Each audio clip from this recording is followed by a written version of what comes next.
Flowey versus Monika. Flowey versus Siffrin. Flowey versus the Princess.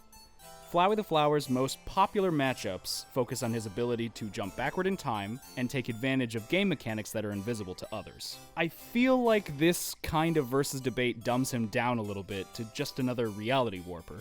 There are many characters who mess with their timeline, several of whom have appeared on Death Battle.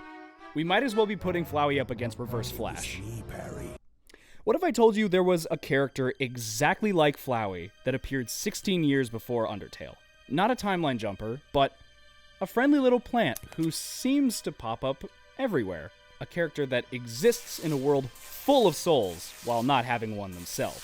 A character who overruns an entire metropolis in the span of a single day, and, at the end, turns into a giant, terrifying monster.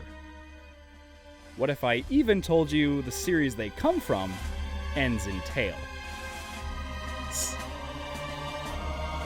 The rumor weed in VeggieTales canonically does not have a soul? Like, what the hell? What's going on in VeggieTales? Look at it. Any rumors caught your ear lately? Huh? What? Well, there's a big one spreading all over Bumblyburg just like a weed. Hey, you're a weed. A weed. Terrible weeds popping up all over Bumblyburg. You're a talking weed. I'm a talking weed. You're a talking carrot. Your point was. This spooky-ass plant is the titular antagonist of the 1999 VeggieTales episode, LarryBoy and the Rumor Weed. Everyone remembers VeggieTales, but, remind me again? Who the HE double hockey sticks is the Rumor Weed? We begin in the fictional city of Bumblyburg, where best friends Laura Carrot and Junior Asparagus are walking home after school. There was a guest speaker in class today, Mr. Alfred, who said he would be going home early to recharge his batteries. You and I know it's just a figure of speech, but to Laura and Junior, it sounded kind of weird.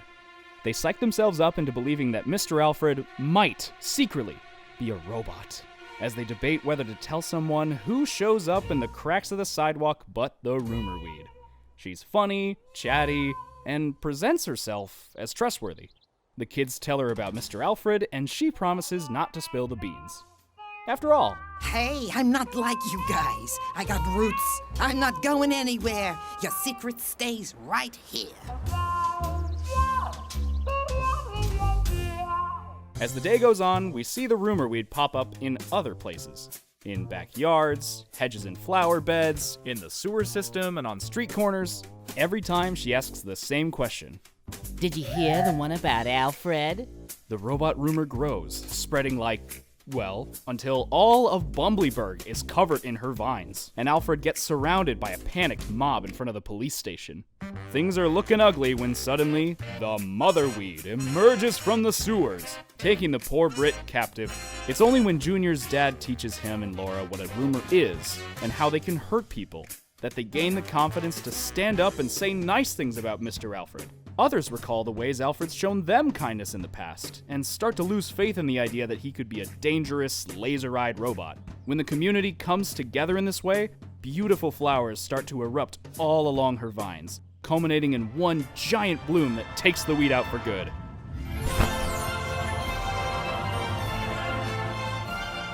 The rumor is dead, and so is the Rumor Weed. Does any of this sound familiar? What the fudge would even happen in this episode? There are two unique questions that come with this matchup, one during the analysis and one during the fight. Firstly, scale. How vast is the underground?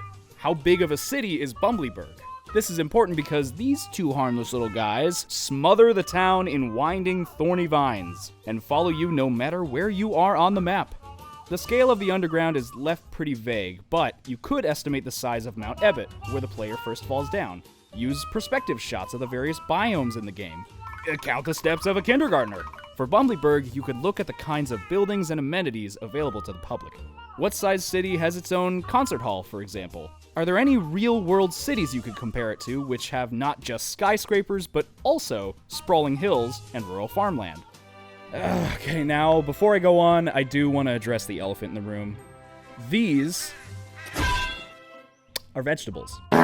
They're tiny, right? If the rumor weed is knee-high to a baby carrot, then she'd be even smaller next to Flowey, right? Wrong!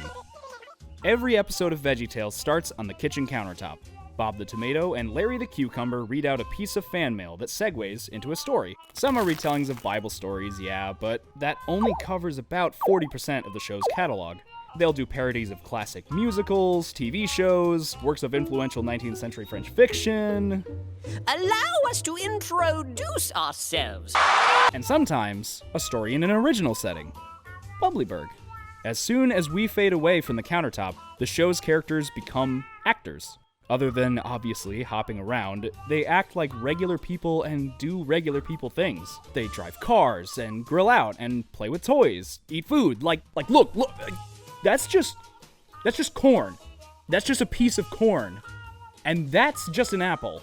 And we have both of those as living characters in the show, in the same episode. For all intents and purposes, these are not vegetable-sized people.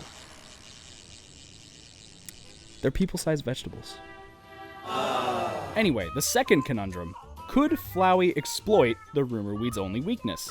The rumor weed is shown throughout the episode to be invulnerable to traditional damage.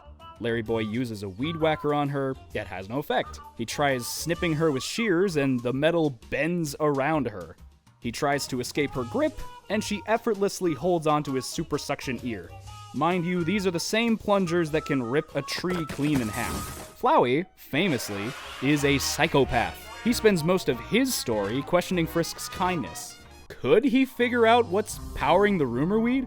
Or would his nihilism, his cruelty, prevent him from being able to kill her? There's a case to be made that Flowey's methods would feed into her powers, making her stronger. Would anyone even watch this bullspit? Would anyone watch this? Are you kidding me? This thumbnail would raise so many eyebrows, like in the best way. Undertale fans are begging to see their goat no matter who he's up against. The VeggieTales fandom, real thing by the way, is full of the most laid-back shitposters you have ever met.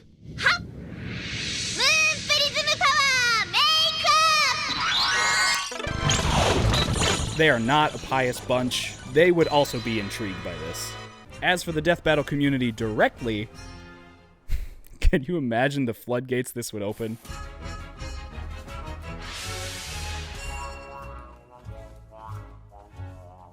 Thank you so much for watching my very, very dumb video, and please remember, don't talk to your garden if it starts talking back.